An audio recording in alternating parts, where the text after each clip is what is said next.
Next we are going to see Fredholm first theorem. So statement: the inhomogeneous Fredholm equation g of s is equal to f of s plus lambda into integral k s comma t, the k of s comma t g of t dt, where f of s and g of t are integrable. As a unique solution, g of s is equal to f of s plus lambda integral gamma s comma t colon lambda f of t dt, where the resolvent kernel gamma s comma t colon lambda, which is equal to d of s comma t colon lambda divided by d of lambda with d lambda not equal to 0, is a meromorphic function of complex variable lambda, being the ratio of two entire functions defined by the series d of s comma t colon lambda, which is equal to k of s comma t plus summation p is equal to 1 to infinite minus lambda power p by p factorial multiple integral k of s k1 s x1 etc etc xp t comma x1 comma etc etc xp dx1 dx2 etc etc dxp, right? So and d lambda is equal to 1 plus summation p is equal to 1 to infinite minus lambda power of p 5 by p factorial multiple integrals p times, right? K of x1 comma x2 etc etc xp x1 comma x2 comma etc etc xp dx1 dx2 etc etc dxp, both of which converges for all value of lambda. In particular, the solution of the homogeneous equation g of s is equal to lambda into integral k of s comma t g of t dt is identically 0. We'll see the proof. Given g of s is equal to f of s plus lambda integral k s comma t g of t dt, where the limit of the integral is a to b, right? That is equation 1, right?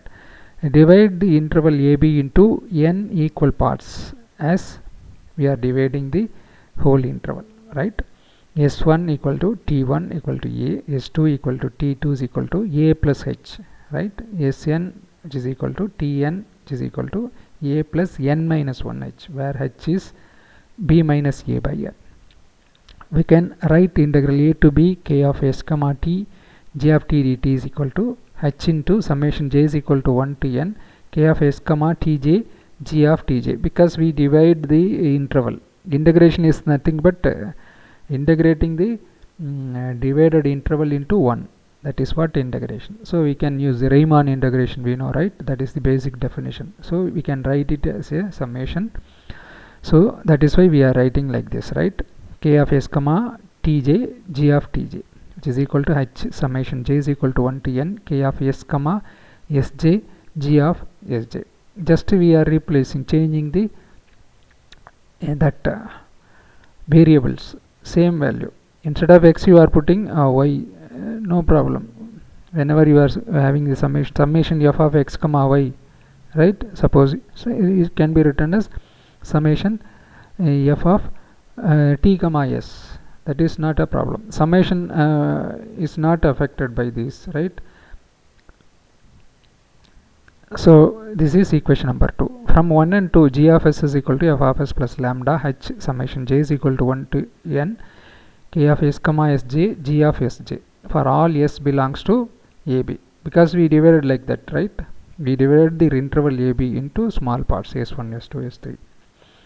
In particular, if si belongs to ab, then g of si is equal to f of si plus lambda h summation j is equal to 1 to n k of si comma sj g of sj, I is equal to 1 2 etc etc n. So instead of taking the general term, you are taking a particular term si. If you are taking si, then it will be the summation will be like this, right? That is equation number 3. Let g of si is equal to gi dot f of si, that is equal to fi, and k of si comma sj is equal to kij, right? For our convenience we are taking like this, right? So 3 becomes gi is equal to fi plus lambda h into summation j is equal to 1 to n kij gj, right? I is equal to 1 to n. Now gi minus lambda h into summation j is equal to 1 to n kij gj, which is equal to fi. I is equal to 1 to n. Here we have n system of linear equation with n unknowns. Here g1, g2, gn are unknown function.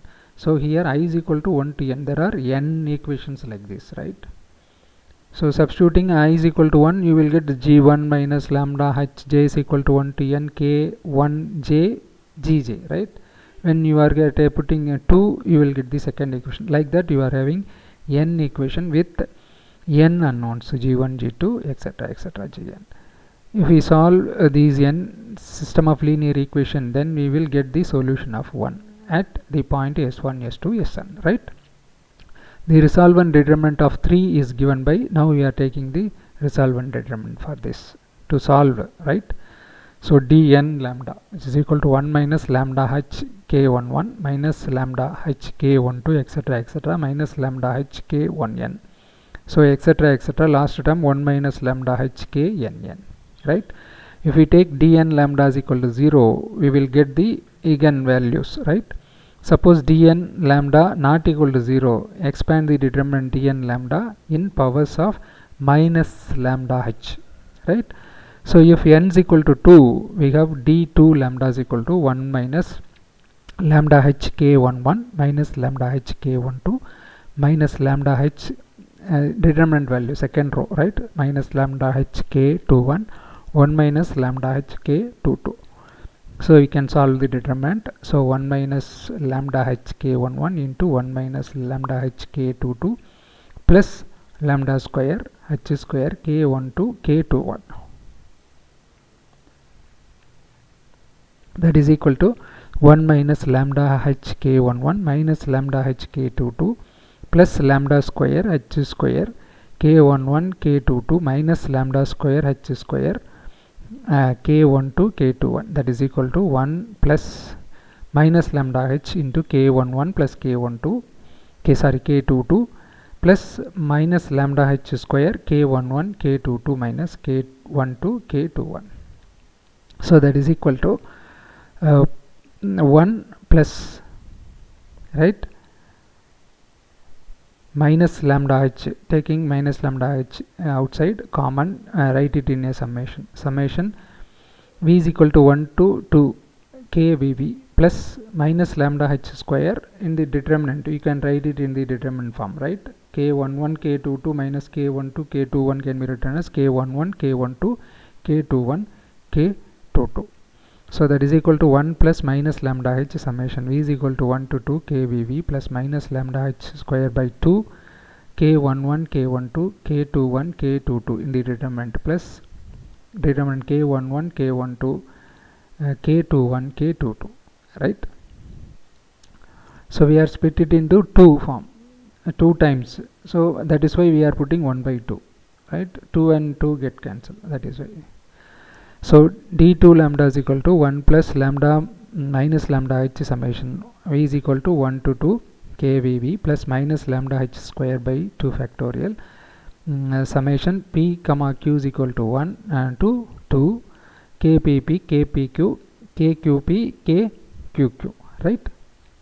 Where p and q are arbitrary such that p is less than q, right? k11 k12 k21 k22 like that, right? Proceeding like this, we will get dn lambda is equal to 1 minus lambda h summation p is equal to 1 to n kpp plus minus lambda h square by 2 factorial summation p comma q is equal to 1 n 1 to n, right? kpp kpq kqp kqq plus minus lambda h q by 3 factorial summation pq is equal to 1 to n kpp kpq determinant value kpr, right, etc, etc, last term krr plus etc, etc, plus minus lambda h power n summation p1 p2 pn which is equal to 1 to n, right?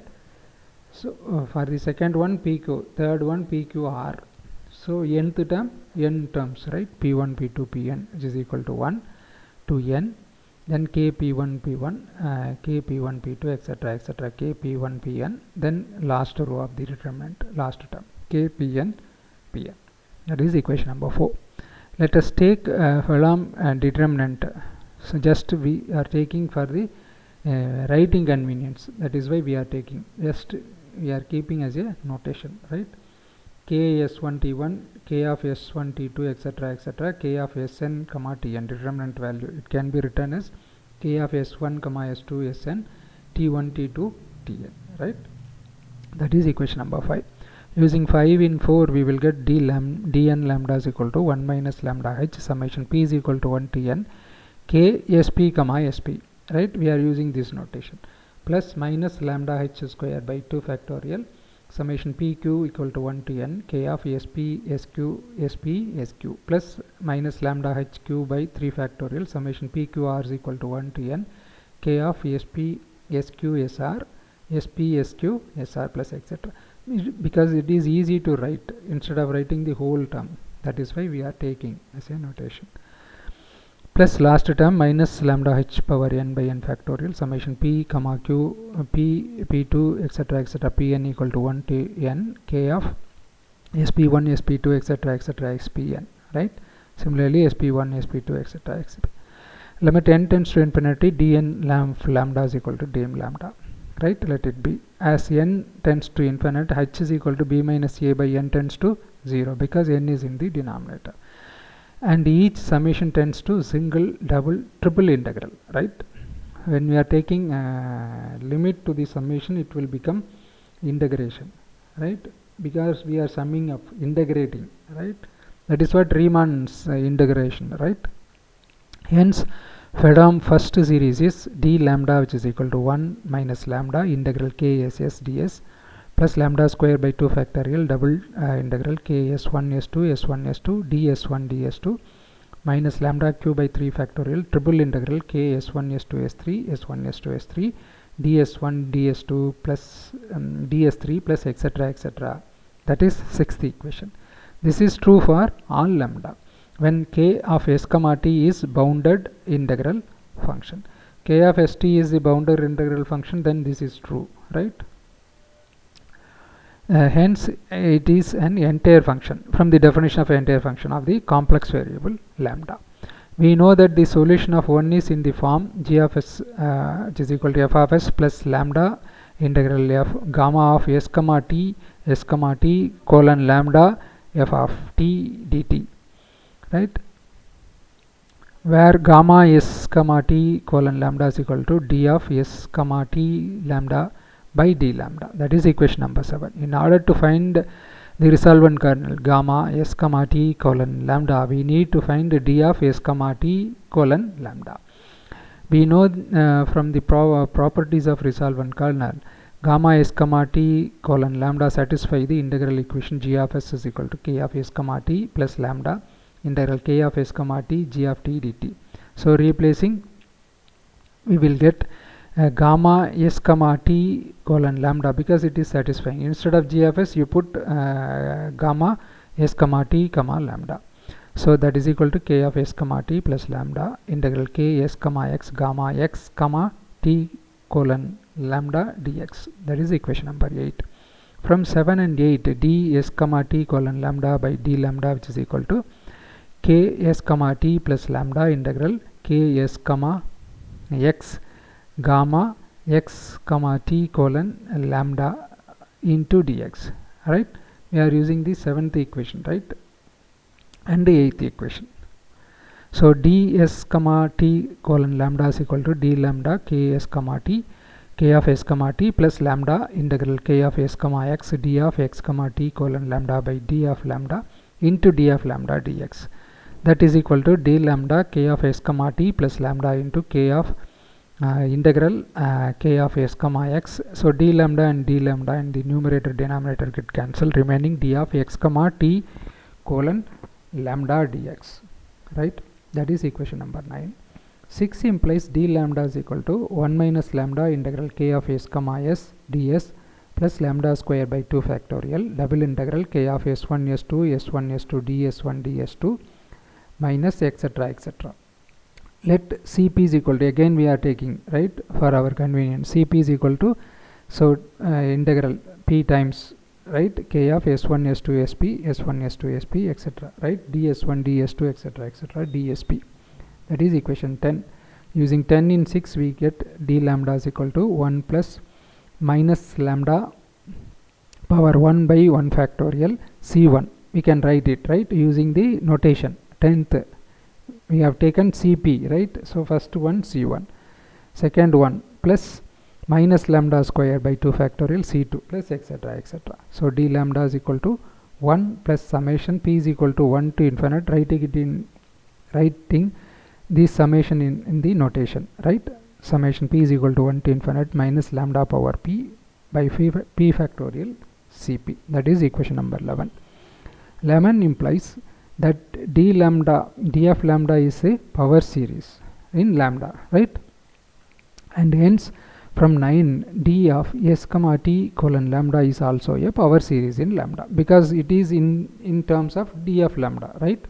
So let it be d of s comma t colon lambda is equal to c naught s comma t plus summation p is equal to 1 to infinite minus lambda power p by p factorial cp of s comma t, right? So that is equation number 12. So c2 of s comma t is equal to k of s comma t c2 minus 2 integral k of s comma x c1 x comma t dx, right? That is equal to double integral k of s comma t k x1 x2 x1 x2, right? We are substituting the value, right, for c1 c2, right? dx1 dx2 minus 2 double integral k s comma x k x x1 t x1 dx d1, right? So double integral k of s comma t k of x1 x2 x1 x2 dx1 dx2 minus double integral k of s comma x k of x x1 t x1 dx dx1 minus double integral k of s comma x k of k x x1 t x1 dx dx1. Now we are going to change the variable. In the second integral, replace x by x1 and x1 by x2. In the third integral, you replace x by x2 and you will get that is equal to double integral k of s comma t k of x1 x2 x1 x2 dx1 dx2. That is the first term as it is. Second term we are replacing x by x1 and x1 by x2 minus double integral k of s comma x1 k of x1 x2 t x2 dx1 dx2. In third integral we are replacing x by x2, so minus double integral k s comma x2 k x2 x1 t x1 dx2 dx1. That is equal to double integral k of s comma t, right? So we are writing again, we are using that notation, previous notation, so it can be written as k of x1 x2 x1 x2 can be written as determinant k x x1 k x x2 k x2 x1 k x2 x2, right, minus k s comma x1, so determinant k x1 k of x1 t k of x1 x2 k of x2 t k of x2 comma x2 minus k s comma x2, because double integral is common, we take it outside, right?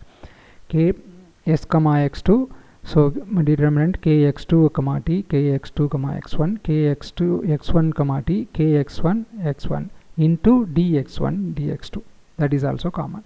So these can be grouped into double integral k s x k determinant first row k s comma x1 k x comma x2, second row k s comma t k x x1 k x1 x2, third row k x2 t k x2 x1 k x2 comma x2 dx1 x2.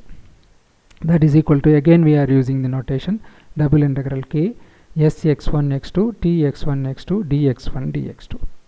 So proceeding like this, we will get cp of s comma t is equal to p times integral k of s x1 etc etc xp t comma x1 x2 etc xp dx1 dx2 dxp. That is equation number 15. Using 13 14 and 15 in 12 we get d of s comma t colon lambda, which is equal to k s comma t k of s comma t plus summation p is equal to 1 to infinite minus lambda power p by p factorial p times integral k s x1 etc etc xp t x1 etc etc xp in the second row, right, dx1 dx2 dxp. This series also converges for all value of lambda. From 7 both d s comma t colon lambda and d lambda not equal to 0 are entire function for the parameter lambda, right? We already know for a bounded integrable, right? K of s comma t. So gamma s comma t colon lambda is equal to d s comma t colon lambda divided by d of lambda is meromorphic function from the definition, right? Uniqueness. Next we are going to see the uniqueness. We know that for all lambda not equal to 0 from 8, gamma s comma t comma colon lambda is equal to k s comma t plus lambda integral k s comma x k of x comma x gamma of x comma t colon lambda dx. And g of s is the solution of 1. So g of s is equal to f of s plus lambda integral k of s comma t g of t dt. Replace s by x. So you will get g of s which is equal to f of x plus lambda integral k of x comma t g of t dt. So that is not a problem, right, when we are replacing. So integral dx which is equal to integral dt, integral dp, integral dy, all are same value, right? That is why we are replacing. Multiply by gamma of s comma x colon lambda and integrate with respect to x. So integral gamma s comma x colon lambda g of x dx is equal to integral gamma of s comma x colon lambda f of x dx plus lambda integral so gamma s comma x colon lambda k of x comma t dx g of t dt. From 9 lambda into integral gamma s comma x colon lambda into k of x comma t dx is equal to gamma s comma t colon lambda minus k of s comma t. Therefore gamma s comma x colon lambda g of x dx is equal to integral gamma s comma x colon lambda f of x dx plus lambda integral gamma s comma t colon lambda minus k of s comma t g of t dt. So that is equal to integral gamma s comma x colon lambda f of x dx plus integral gamma s comma t colon lambda g of t dt minus integral, just we are splitting, right, k of s comma t g of t dt. So change the variable in RHS second integral, instead of t you put x. So integral gamma s comma x colon lambda g of x dx is equal to integral gamma s comma x colon lambda f of x dx plus integral gamma s comma x colon lambda g of x dx minus integral k of s comma t g of t dt, which is equal, this implies integral k of s comma t g of t dt is equal to gamma s comma x colon lambda f of x dx. That is equation number 16. But g of s is equal to f of s plus lambda into integral k of s comma t g of t dt. Using 12, g of s is equal to f of s plus lambda integral gamma s comma x colon lambda f of x dx, which is the solution of 1. Hence the uniqueness. In particular, for homogeneous, f of s is equal to 0, we know, right?